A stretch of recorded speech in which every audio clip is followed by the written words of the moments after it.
Ladies and gentlemen, now brace yourself as we move towards one of the most captivating segments of the entire day. Well, women leaders today are building organization that has purpose and profit together. They're powerful partners in creating sustainable success. Well, that's the story we want to hear. Today, panels bring together the extraordinary women whose journey remind us that resilience can become innovation, challenges can become possibilities, and purpose can become a very powerful force for the economic growth. Well, not only themselves, but families, communities, industries, generations to come. Because when women succeed, they don't just build companies or organizations. They create opportunity, they create jobs, they inspire confidence, they mentor future leaders. And this reminds us the leadership is at its strongest when it's created by the space for others to rise up. And we are very proudly well defined today. We have a fabulous set of very talented woman led entrepreneurs out here. Today, let's bring them together on the stage. To moderate this conversation, we are very delighted to welcome Dr. Tish Hodge, founder and CEO of the Shine Institute, a leadership strategist executive coach dedicated to building cultures rooted in trust, inclusion, purposeful leadership. She will be navigating the entire powerhouse of the talks out here, ladies and gentlemen. And we are also proud that this session is proudly partnered by Dr. Q and Preggie Check, an innovative digital health platform transforming maternal health care through technology, very important accessible care. Ladies and gentlemen, can we have a round of applause for all the women entrepreneurs out here? Come on, a little more louder. I want to hear it more louder. Come on.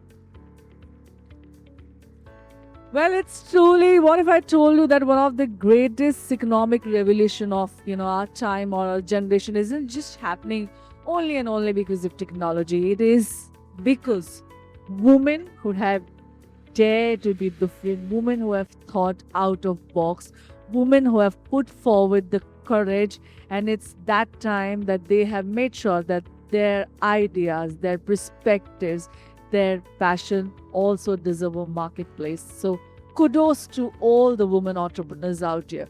Well, let's get going. First and foremost, let me invite Dr. Tish Hodge on the stage, the absolutely very talented founder and CEO of the Shine Institute. Can we have a huge round of applause and welcome her?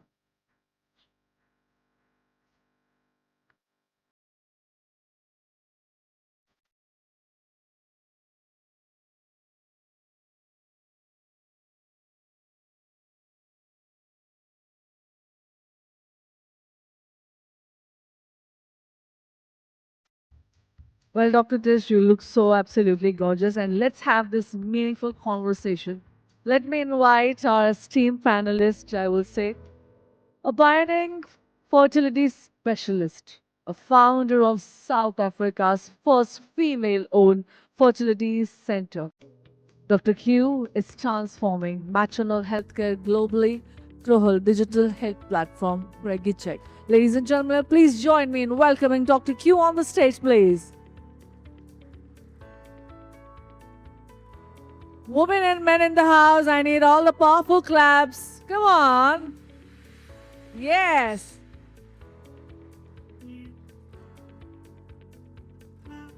Dr. Dish, I'll request you to please be seated here as everybody will then be able to connect to you as per. Yes, thank you. I may now invite the next panelist, Kim Nugent, an organizational development leader, passionate advocate for people first culture. Kim has spent decades helping individuals and organizations unlock their full potential. Can we have a huge round of applause for Kim Nugent? Up next is our next panelist, Jennifer C. Messina, a U.S. Army veteran, entrepreneur, and recording artist.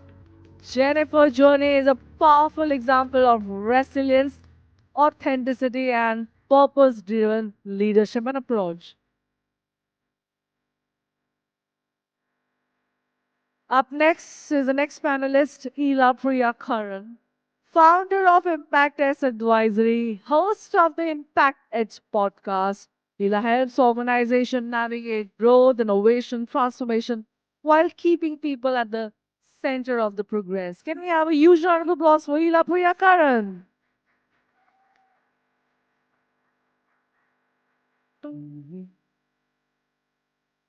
Well, Lisa, it's a high time. We have already defined the transformation we're setting the benchmark, we're creating the milestone.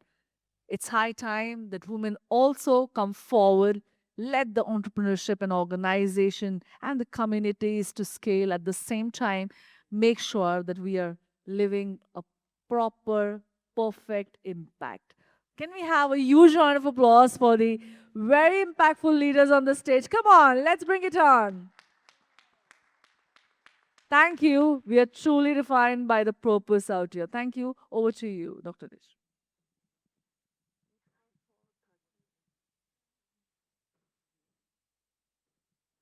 It's getting hot in here. Yes. Are you guys excited? I am excited, ignited, and delighted about our conversation and hoping that it energizes each and every one of you. I am not going to go off script. I'm going to be obedient. I'm going to stay on script, put my other eyes on. Here we go. Fasten your seatbelts. There may be a little bit of turbulence, but we are going to get to our final destination, okay? You guys got to give me some more energy, okay? All right, let's do it. When we talk about women led enterprises today, we're not just talking about businesses. We're talking about leaders who are redefining industries, challenging conventional thinking, and proving that impact can be both meaningful and commercially sustainable. The women joining us on this stage come from very different worlds. They come from healthcare, organizational leadership, entrepreneurship, innovation, and personal transformation. Yet their journeys share a common thread. They have each built something bigger than themselves, turning expertise, purpose, and resilience into lasting influence. Give them a round of applause. Over the next 25 minutes, I'm going to say 5 minutes for questions. I'm going to ask Jim, my friend from Atlanta, can you just give me a pinky finger when we have about 20 minutes? Thank you so much. I left my cell phone on the table. Over the next few minutes, we'll explore how purpose fuels growth, how profit can amplify impact, and why women led enterprises are helping shape the future of business in ways the world can no longer ignore. All right, you guys have heard our wonderful introductions. We are going to stay on task so that we can get through all of our questions. So, question number one goes to Dr. Q from South Africa. Preggie Check, by the way, I love the name Preggie Check. I love the name Preggie Check. Preggie Check was created to solve a real healthcare challenge. How did purpose become the foundation of your business model? Thank you for the question and thank you for having me as one of the panelists. Well, that's a very important question because purpose is not something that we just threw on top of a business model, an existing business model, or with the aim of profitability. Purpose was the actual foundation of the business model, and it is purpose that then instructed strategy. So everything was initiated by purpose. And as we spoke today, as Dhruv was talking about the importance of stories. So purpose is actually the foundation of Preggie Check, and it comes also was based on a story itself, where in my consultation and in my experience as a fertility specialist and obstetrician and gynecologist, I would experience fathers that are disconnected from the experience of pregnancy with their partners due to work and traveling. So specifically was a very concerned dad who would always be mostly in the US, where you're from, traveling. And you know, they want to put bacon on the table for their families, but they miss out on some of these most precious experiences. So that's where Preggie Check came in, where we wanted to introduce connectivity and involvement, that even when the fathers are away or the grannies are in other countries, they are able to connect with the experience of pregnancy. So that became our purpose, where we wanted to use technology to intervene and advance the pregnancy experience and outcomes as a whole. Wow, that's amazing, especially as women, right? Oftentimes we put our careers ahead of family. I know in America that's huge.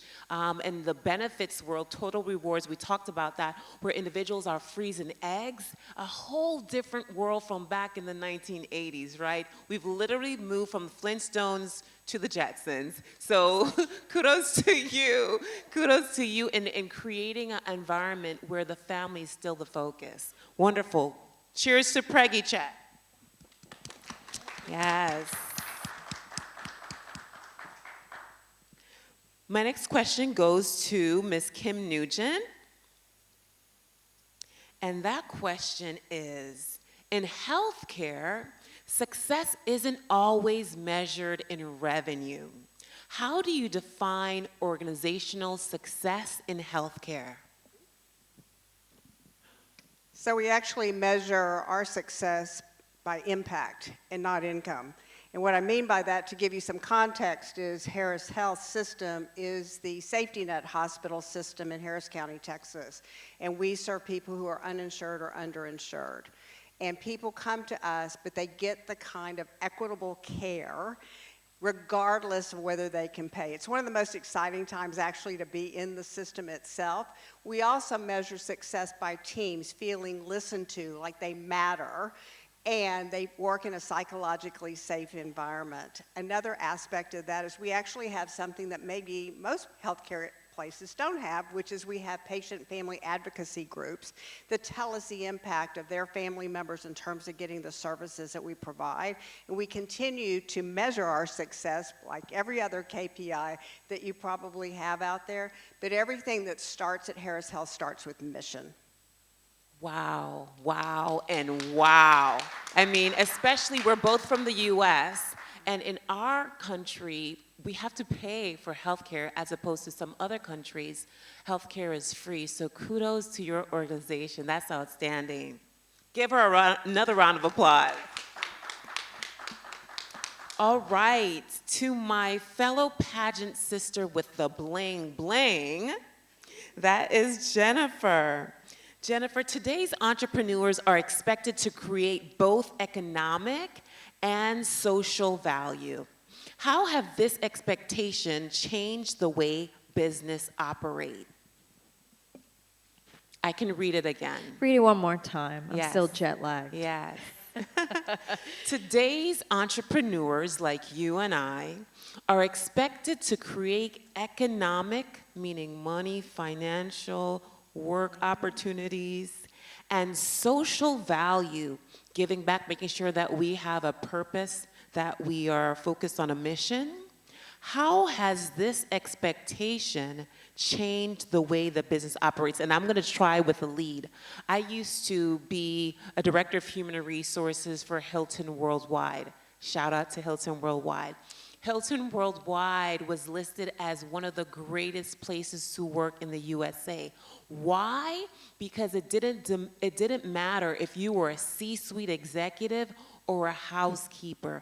Hilton allowed Maria in housekeeping to take 8 weeks off on a sabbatical to go to the Dominican Republic to assist with the soap project. Because sometimes we used to have those bars of soap in hotels. Now they've moved away from that and you'd use a little pump.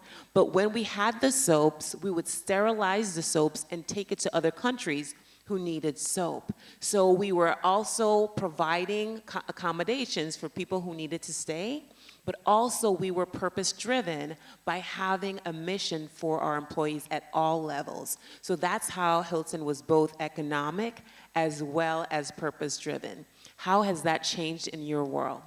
I would say the first thing to think about as an entrepreneur or any type of business owner is your humble beginnings. I come from a small town in New Hampshire. It's on the northeast coast of the United States, and I never thought I would live in New York or Los Angeles or even be here in Singapore. I think that when businesses remember their humble beginnings, being the startup that maybe started in their garage or started in their apartment, or started in a WeWork office that they were paying strenuous rent to, how can you give back? How can you make everyone from the highest to the lowest on the totem pole the most important member of that organization? And it starts with remembering who you are and who you started with and being very empathetic. So in my world of social media, it's remembering how you can have a glamorous and fabulous life and travel all over the world, but the best thing that sells is anything that's relatable to the average person. I like that. Relatable, right? That's right. Gotta Only be way. relatable. All right, Priya. How are you, Priya? I'm doing thanks. How are you? I'm doing well, thank you. Your question asks, investors increasingly evaluate companies based on impact alongside financial performance. Is this a permanent shift? I'll read it again. Investors, individuals who are putting monies into our companies, increasingly evaluate companies based on impact alongside financial performance. Is this a permanent shift? Yes, in my opinion, I do believe that this is a permanent shift because now investors are more keen to understand, like a company, how is it creating values for its customers, the communities, the environment, rather than simply creating values for its shareholders. And impact means creating value beyond profit. Of course, like for the companies and businesses, profit do matter. But right now, it's not only the criteria to measure the success of a company.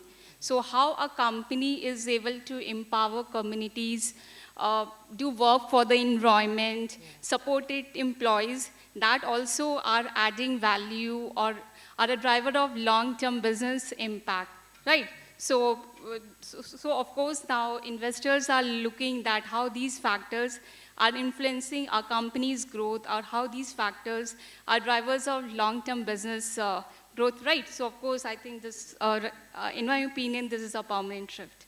Yeah, thank you. I love it. Great answer. Great answer. We're just going to come right back around and go to Dr. Q. Have you ever faced a situation where a business decision conflicted with your social mission? How did you have to navigate that?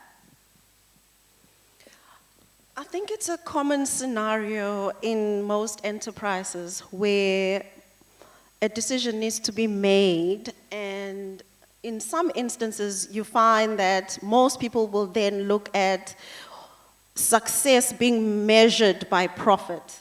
So for me to say I've built a successful enterprise, I have to have a huge revenue or a big bottom line.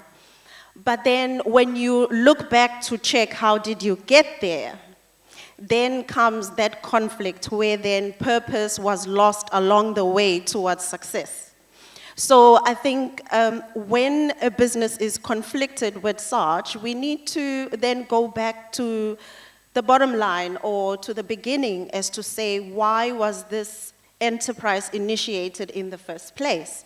And then when conflicted, the company then needs to go back to its core values. What defines Preggie Check? What defines Tish?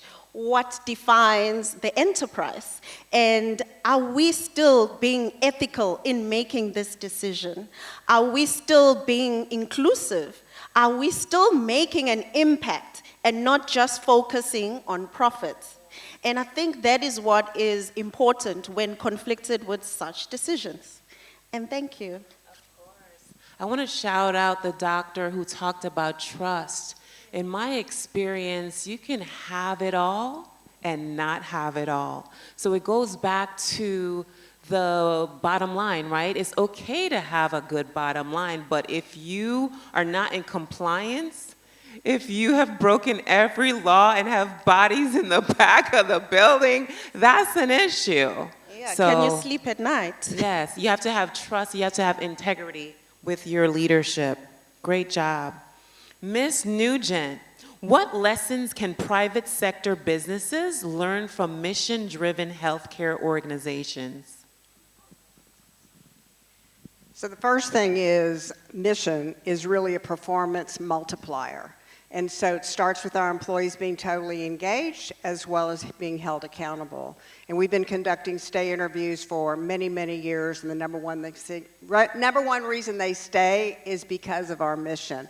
The second thing is human-centered leadership, where our leaders really connect and listen to people that they work with and for.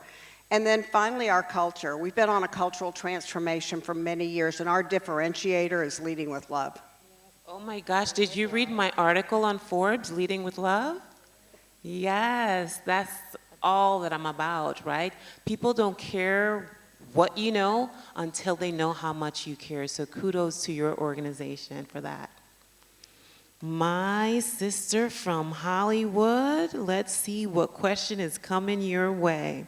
Question says, is there a misconception that purpose-driven businesses sacrifice profitability? I would say yes and no. So I developed my initial business. So just a little bit of background. I recently started a marketing and AI strategic business development firm called Messina Enterprises. And the reason why I started it was because I spent 14 years as a U.S. Army Public Affairs officer. I'm specialized in marketing, advertisement, and international affairs, both in continental U.S. and across multiple combatant theaters, including the one that we are currently in. And in my civilian side, I was an influencer. In 2020, I had nothing to do, so I grabbed the toothbrush, the hairbrush, the shampoo, and I said, look, this is the Ice Mountain water. It's absolutely delicious. You should all have it. And then people, for whatever reason, decided to listen to Miss Jennifer Messina on Instagram, and I have over 800,000 followers I saw now. that. I was like, man, you are somebody special. 800,000 followers. That's amazing. Let's give it up for her, for your influence. That's awesome. I always, when people acknowledge that, I always just kind of like, okay. I don't know how it happened, but I mean, with determination and ambition. Being said, I took all of that knowledge and said to myself, why am I not making it into something bigger than just being an influencer? I can take pictures and videos with products. I made 3 videos on my way here. It's just what I do every day. So I took that and I built it into a business. Now, what is the lead up? What is the money I had to invest into that? My iPhone, a place to put my phone, but really a bunch of internal investment and time and really pushing and driving. So profit doesn't always mean, you don't always have to have a base budget to start a company, but you do have to think very strategically and very out of the box to make it happen. Yes, thank you so much. Thank you. Now we go back to Priya.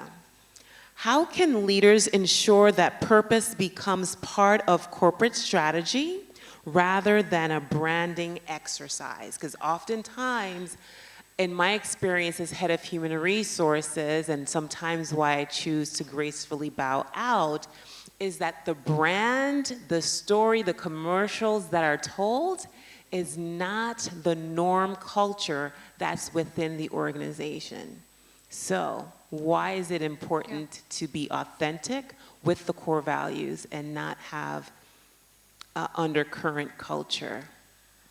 Okay, so I think purpose is what a company does, right? Rather than what a company says.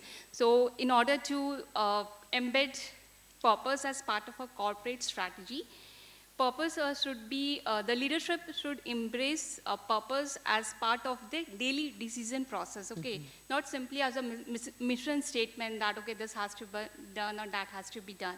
And when purpose, and when a company's activities are influenced by purpose, as in they are hiring people or investing in innovation or serving their customers. So when each and every activities of a company are purpose driven, right?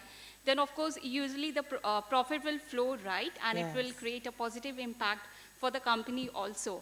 So it's like this way, like when purpose is ingrained and reflected in business goals, leadership behavior, and the performance matrix, right?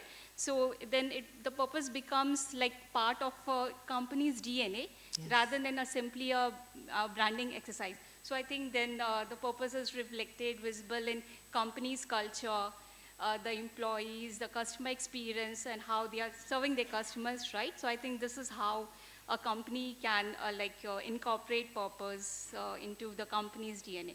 Excellent, excellent answer. Wonderful. These are our final questions. We are going to go back to Dr. Q. And your final question is, how can healthcare innovators attract investment while remaining committed to their purpose?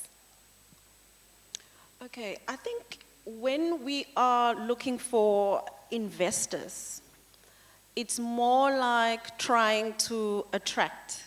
And we now want to perform. And we want to now inflate profits, and we focus then on profitability of the business.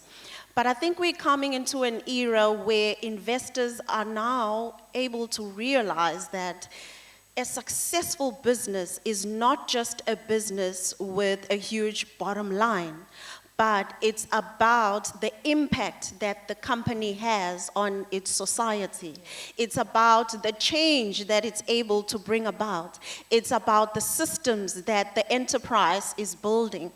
It's about its influence on the community altogether. So in us then wanting to attract investors, we need to then ensure that we stick to the initial purpose of the enterprise and we continue to excel in what we do best, and that will speak to the profits and that will attract investors. And in so doing, we do not compromise certain values, and we ensure that we build trust. And those are values that are often neglected, but trust can then attract investors. And also, being what you say or doing what you say will then attract those investors to believe in your business. Mic drop. That was awesome, awesome, awesome. Ms. Nugent, how has female leadership influenced the culture and effectiveness of healthcare organizations? So the first thing I would say is relationship leadership, which means beginning with trust and then really demonstrating vulnerability in new and different ways than it used to be, for sure. The second is that we just went through a values exercise and changed our values, and our values stand for impact, which I love, but they're really living those values. And I think the last thing, I could talk about leading with love all day long, but I'll only say one more thing, and that is in creating a psychologically safe environment. So that sounds good, it's the buzzword, right? But we really took a deep dive and said, where are we? And we measured where we were, and we didn't like where we were. And so the leadership came and said, let's change that. Let's have these hard conversations. What does it mean to be psychologically safe? In what situations, with what people?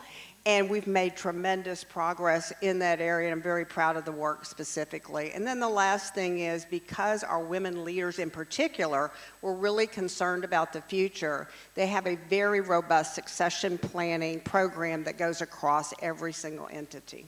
Excellent. I am going to be looking up your organization because you use all my buzzwords. Psychological safety is critical.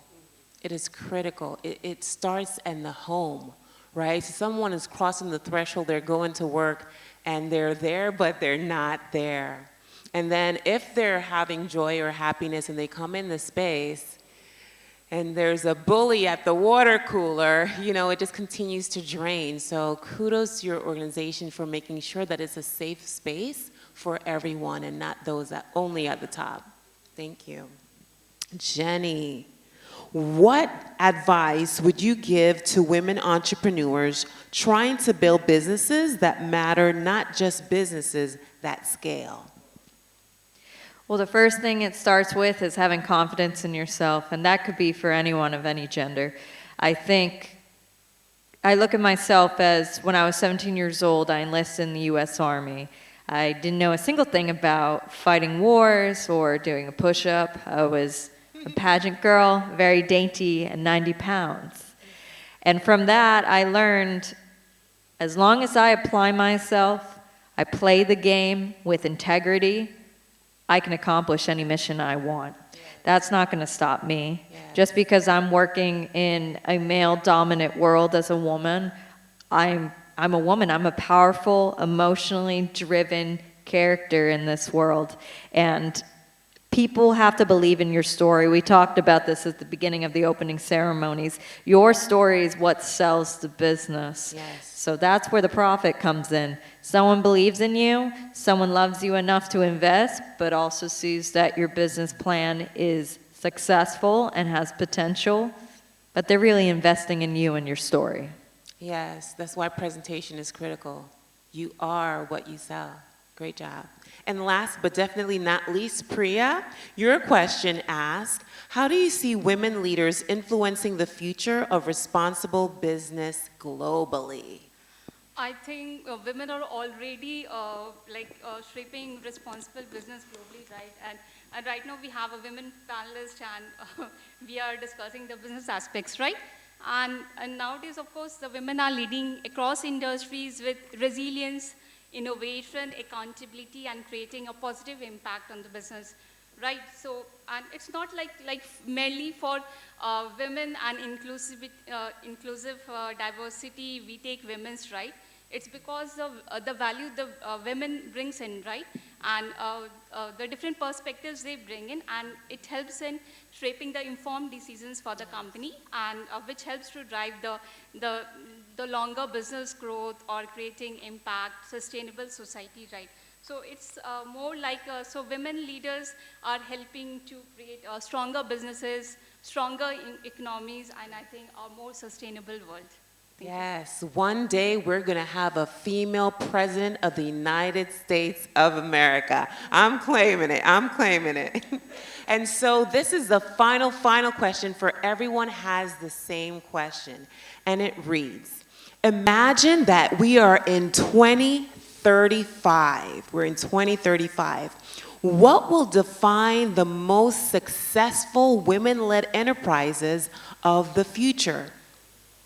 Not in terms of revenue, but in terms of their contribution to society. We are now in 2035. What does women-led businesses look like, especially when it comes to influencing our society? Yes, so in 2035, we'll be looking at success more differently. And yes, not just based on revenue or profitability, but based on societal impact, based on the change that enterprises bring into the world. In 2035, we'll be looking at the impact of the solutions that are brought about by these businesses. If we are looking, I'm coming from South Africa, we have many social ills in our continent as a whole. We can look at health. Have I, as an enterprise owner, come with solutions in terms of access to health, access to education, empowering women? Have I, as a business owner, come up with solutions that bring about change in innovation? We have a high rate of youth unemployment. what impact am I having on those social ills that are affecting my individual community? That will then drive the success of, or what we measure as the success of enterprises in 2035 by the solutions that it brings. And it's coming to a time where we will not be honoring women just as individuals that are breaking barriers, but individuals that are leading competitive enterprises with compassion. Yes, wonderful. Thank you. Ms. Kim? I would say the legacy that these women leaders could leave would be in the area of mentorship, of bringing other women along at great numbers, but using a coaching approach such that everyone could be successful. Very good. Jennifer? I'm going to give a plot twist type of answer. So I know a lot of different business owners, you're very driven in not just building a successful and profitable company, but one that has many employees that are inspired by your legacy. Today, especially in the social media industry, which I could go on and on about, that 22-year-old girl in the center of Kansas City in the United States is making TikToks and making millions of dollars on brand deals just from the comfort of her own bedroom. Just making TikToks, being funny, laughing, and getting people's attention. And I think by the time we get into 2035, a good business model or plot twist to think is how can I have each and every person that's working on my team or a part of my organization feel like they're building a self-sufficient, reliable, self-owned business. Because that's where the world is heading. Back in my day, you would have to go all the way to Hollywood, take the trek I did back in 2018, knock on every door, stand in every line. No, now people are getting jobs in movies by making self-tapes in the middle of nowhere. It's time to inspire people to build their own businesses under your organization so everyone can grow. Love it. Priya? Yes, I think women lead more with purpose. They empower communities. They empower people. And 2035, we are talking, then it will be more about technology. So they are able to drive innovation and help people and help themselves to embrace technology. Like technology, right now we are seeing like how quickly technology is changing, right? So 35, it will be more about technology. So how fast they are able to embrace technology and how they are able to help others to embrace technology and create a positive impact. So this is what I would say. Love it. And if it's okay, I'd like to answer this question. I think I answered it in my interview outside. And so I'm dreaming, this is the last statement. It is now 2035, and we've talked about AI and jobs that AI has taken away. But in my dream, I'm going to duplicate myself. I'm going to create a team of agents, it can be female or male, anyone who wants to help in my community. I am a black female in the United States of America, help my community with the wealth gap. There is a wealth gap between the haves and the have-nots. And so I am going to provide financial literacy. I am going to distribute products in the areas of life insurance and annuities and educate my people. We are going through the largest wealth transfer from the boomers to the millennials and Gen Z. $120 to $125 trillion. It's a lot of money, but we do not have enough people to pass it on. So I'm going to duplicate myself and share with anyone who wants to know. If you're interested in another stream of income, see me at table 1. But thank you so much for the opportunity and the time. We're hoping that this was ignited for you and you enjoyed. Until next time, keep shining. Toodles!